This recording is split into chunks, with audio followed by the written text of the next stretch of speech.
स्वागत है व्यूअर्स आपका बीक्यू प्राइम में। मैं ऋषभ भटनागर हूं और आप स्टार्टअप स्ट्रीट देख रहे हैं।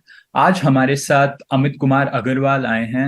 He is the CEO and cofounder of NoBroker. NoBroker एक प्रॉपटेक यूनिकॉर्न है जो यूनिकॉर्न बना करीब 2021 में। अमित, स्वागत है आपका बीक्यू प्राइम में। Thank you very much. Amit, सबसे पहले हमारे व्यूअर्स के लिए आप एक ब्रेकडाउन कर दें कि क्या आमदनी के स्रोत हैं नो ब्रोकर के, और उनका एक आमदनी अपनी एक स्प्लिट बता दें, एक विभाजन बता दीजिए परसेंटेज में ही। हाँ जी, बिल्कुल। तो जिन लोगों को नो ब्रोकर के बारे में नहीं पता है, मैं क्विकली बता देता हूँ कि नो ब्रोकर ऐसा एक रियल एस्टेट का प्लेटफॉर्म है जिस पर आप आ सकते हैं। आप प्रॉपर्टी ओनर हो या आप टेनेंट या बायर हो, और आप साइट पर आइए और आप फ्री में दूसरी पार्टी से कांटेक्ट कर लीजिए बिना किसी ब्रोकर के। तो हम लोग property buyer, property seller, owner, tenant को बिना किसी ब्रोकर के कनेक्ट करते हैं, और ये सर्विस हमारी एब्सोल्युटली फ्री है। तो हमारा जो डिफॉल्ट है वो फ्री है। लेकिन अगर आप हमारे प्रीमियम पैकेजेस भी अवेलेबल हैं, तो अगर आपको अपनी प्रॉपर्टी टॉप स्लॉट पे चाहिए या आपको कोई रिलेशनशिप मैनेजर चाहिए, तो उसके लिए हम लोग एक फ्लैट फीस लेते हैं 3-4 हज़ार रुपए की। उसके अंदर हम आपको वो एक्स्ट्रा एडिशनल सर्विसेज भी प्रोवाइड करते हैं। तो हमारा करीब 50% का जो रेवेन्यू है वो हमारा कोर जो रियल एस्टेट है उससे हमारा बेसिकली आता है, ओनर, बायर, टेनेंट, सेलर, इनसे। उसके बाद का मैं बोलूंगा कि 25 से 30% जो रेवेन्यू है हमारा, वो आता है इस बात से कि हम पैकर्स एंड मूवर्स करते हैं, और हम साथ में पेंटिंग, क्लीनिंग, एसी सर्विसेज, ये सब सर्विसेज भी करते हैं। और हमने होम इंटीरियर भी शुरू किया। इन सारी सर्विसेज के अंदर हमने इंडिया के टॉप नॉच पार्टनर्स को सिलेक्ट किया है, और उन पार्टनर्स के साथ हम लोग काम करते हैं और हम ये सर्विसेज प्रोवाइड करते हैं। ये सर्विसेज भी हमारी काफी लोकप्रिय हैं। तो ये करीब 30% आमदनी का हिस्सा है। बची हुई 20% जो आमदनी है वो इसलिए आती है क्योंकि हम लोगों को, जो लोग होम लोन लेना चाहते हैं, उनको पता नहीं होता कि उनकी फाइल कहाँ फिट होगी, कहाँ सबसे जल्दी उन्हें होम लोन मिलेगा। तो हमारी होम लोन की बहुत बड़ी डिवीजन है जो आपकी होम लोन जल्दी लेने में हेल्प करती है। तो होम लोन हुआ, इंश्योरेंस हुआ, रेंट पेमेंट हुआ, ये सब भी हम लोग सुविधाएं प्रदान करते हैं। धन्यवाद अमित इसके लिए। मेरा अगला सवाल आपकी अर्निंग्स पे है। आपका जो लास्ट नोन अर्निंग्स है वो वित्त वर्ष 2021 का है, FY21 का है। उसमें आपकी आमदनी करीब 167 करोड़ थी। उसपे आपका घाटा करीब 190 करोड़ था। FY22 वित्त वर्ष 2022, 2023 और 2024 के लिए आपकी क्या संभावनाएं हैं? सो हमारा जो ऑडिट है वित्त वर्ष 22 का, वो बेसिकली कंप्लीट हो चुका है और वो सबमिट होने वाला है। तो जैसे ही वो सबमिट होगा, आपको बेसिकली एग्जैक्ट नंबर आपको प्राप्त हो जाएंगे।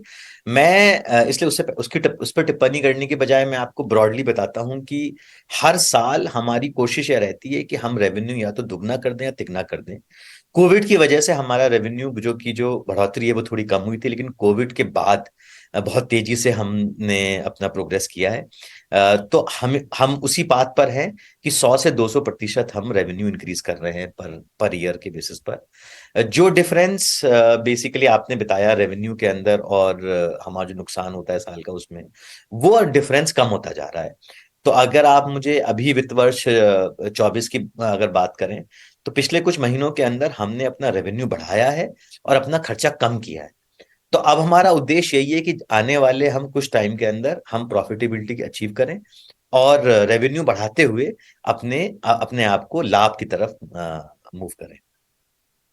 तो ये आपकी संभावना कब तक है कि एक प्रॉफिटेबल व्यापार कब तक बनेगा नो ब्रोकर?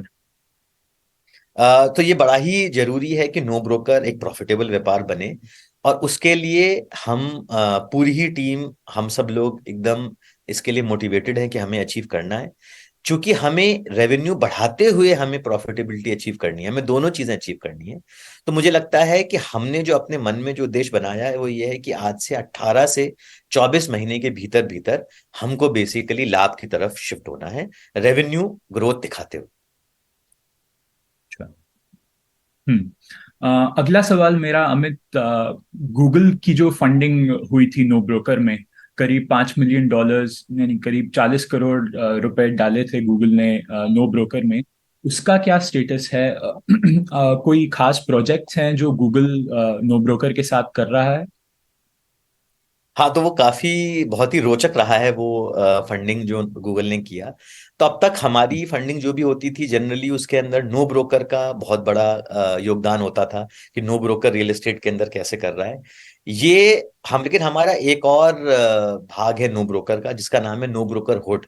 तो जो नो ब्रोकर हुड है वो जितनी भी गेटेड सोसाइटीज हैं, अपार्टमेंट्स हैं, उनकी सुरक्षा के लिए इस्तेमाल होता है। तो गेट पर जो सिक्योरिटी गार्ड रहता है वो रजिस्टर लिखने की बजाय इस एप्लीकेशन को यूज करता है, मोबाइल ऐप को यूज करता है, और ये इंश्योर करता है कि आपके घर में कोई भी संदेहास्पद बंदा ना घुस पाए। और साथ ही साथ ये नो ब्रोकरहुड ये भी इंश्योर करता है कि जो भी मंथली के मेंटेनेंस बिल होते हैं सोसाइटी के, वो आप पर इलेक्ट्रॉनिक फॉर्म में पहुंचे और आप उसी तरह से उसको पे कर सको। तो नो ब्रोकरहुड हम काफी बड़ा जो है भाग हो गया है नो ब्रोकर का। आज हम 15,000 से ज्यादा सोसाइटीज के अंदर अवेलेबल है, जिसका मतलब हम करीब 30 से 35 लाख के अपार्टमेंट फ्लैट्स को हेल्प करते हैं। और इसकी इसको देख के गूगल को बहुत इसके अंदर इंटरेस्ट आया। उनको ये लगा कि नो ब्रोकरहुड एक बहुत बड़ा वर्टिकल बन गया है, बनने वाला है, और इसलिए उन्होंने ये टेक्नोलॉजी में देखने की कोशिश करी कि क्या क्या चीजें गूगल और नो ब्रोकरहुड साथ में कर सकता है जिससे कि दोनों का इकोसिस्टम बड़ा हो। तो ये मेनली फंडिंग नो ब्रोकरहुड के लिए गूगल ने करी, और इससे हम काफी खुश हैं। अमित, मेरा अगला सवाल है आपके जो वार्तालाप रहा होगा आपके इन्वेस्टर्स और आपकी मैनेजमेंट और आपके बीच इस फंडिंग एनवायरनमेंट में जहाँ पे काफी स्ट्रेस जो है इन्वेस्टर्स डाल रहे हैं कंपनीज पे कि आप ग्रोथ चेज करने की जगह प्रॉफिटेबिलिटी चेज करें, आप मुनाफा बनाएं, उसके बाद आप ग्रोथ पे ध्यान दें। तो आपकी क्या बातें रही हैं अपने इन्वेस्टर्स के साथ? तो अगर आप basically real estate, Indian online real estate industry को देखें, तो अगर आप पिछले 8 और 10 सालों को देखें तो आपने देखा होगा कि इस इंडस्ट्री काफी डिफिकल्ट इंडस्ट्री है। इस इंडस्ट्री में बहुत सारी अच्छी कंपनीज, बहुत सारे अच्छे फाउंडर्स के साथ आई, लेकिन कोई चली नहीं है। नो ब्रोकर एक ऐसी पहली कंपनी है जो यूनिकॉर्न बनी है, जो 8,000 करोड़ का इसका वैल्यूएशन हुआ है। लेकिन अगर आप रोटी कपड़ा मकान में बाकी आप देखें, अगर रोटी और कपड़ा को देखें, तो उसके अंदर 10-10 बिलियन डॉलर की डेकाकॉर्न कंपनीज कई हैं। तो मुझे ये उम्मीद है कि एक दिन रियल एस्टेट के अंदर भी डेकाकॉर्न कंपनी होगी, और होपफुली वो हम होंगे। रीजन जिसकी वजह से हम इतने साल सरवाइव हो पाए हैं और हम बड़े हो पाए हैं, उसका एक ही रीजन है कि हमने बहुत ही जमीन से हम जुड़े रहे हैं। कस्टमर को क्या चाहिए वो हमेशा हमने चेक करते रहे हैं। और दूसरा बड़ा इंपॉर्टेंट बात ये रही है कि हमने कंजूसी के साथ खर्चा किया है। हमने कभी पैसे को उड़ाया नहीं, हमने पैसे को बहुत वैल्यू दी है। वो हमारे जो एथिक्स हैं, वो जो हमारी वैल्यू है, वो कंटिन्यू हो रही है। तो हमने जो पैसा 2021 के आखिर में रेस किया था, जो फंडिंग रेस करी थी, उसका भी एक बड़ा भाग आज भी नो ब्रोकर के पास सुरक्षित है, क्योंकि हमने पिछले 1.5 साल में इतने पैसे खर्च करे नहीं है। तो अभी हमारा पूरा फोकस यही है कि हम रेवेन्यू तो इंक्रीज करें ही करें, लेकिन जल्दी से जल्दी प्रॉफिटेबिलिटी की तरफ जाएं। और वही सारा कम्युनिकेशन हमारा इन्वेस्टर्स के साथ भी रहता है, क्योंकि कोई फायदा नहीं है बिजनेस करने का अगर इवेंचुअली आपको मुनाफा ही नहीं हो, तो फिर बिजनेस आपने करा ही क्यों। हम्म, सही कहा आपने अमित। अगला सवाल मेरा आईपीओ के ऊपर है। क्या नो ब्रोकर के लॉन्ग टर्म विजन में एक आईपीओ है? तो अभी अगले 2 से 4 साल में हमारे दो उद्देश्य हैं। पहला उद्देश्य तो है हमारा प्रॉफिटेबिलिटी, और दूसरा उद्देश्य हमारे ये है कि अभी हम केवल 6 शहरों में हैं भारत में, और हमें बहुत और शहरों से शिकायत आती है कि भाई आप नो ब्रोकर इतना अच्छा अगर वैल्यू प्रोवाइड कर रहा है तो और शहरों में क्यों नहीं है।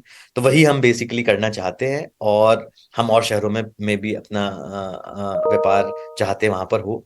तो ये दो ऑब्जेक्टिव हमको अचीव करने हैं। मेरे ख्याल से अगले 3 से 5 साल में हम ये दोनों चीज कर पाएंगे, और आज से 3 से 5 साल बाद नो ब्रोकर एक और बड़ी कंपनी और प्रॉफिटेबल कंपनी होगी। और वो समय है जब हम बेसिकली आईपीओ की इच्छा रखते हैं तब। धन्यवाद अमित, आपके साथ बात करना हमारे व्यूअर्स के लिए अच्छा रहा होगा, आई होप। धन्यवाद व्यूअर्स, आपका बीक्यू प्राइम हिंदी देखने के लिए।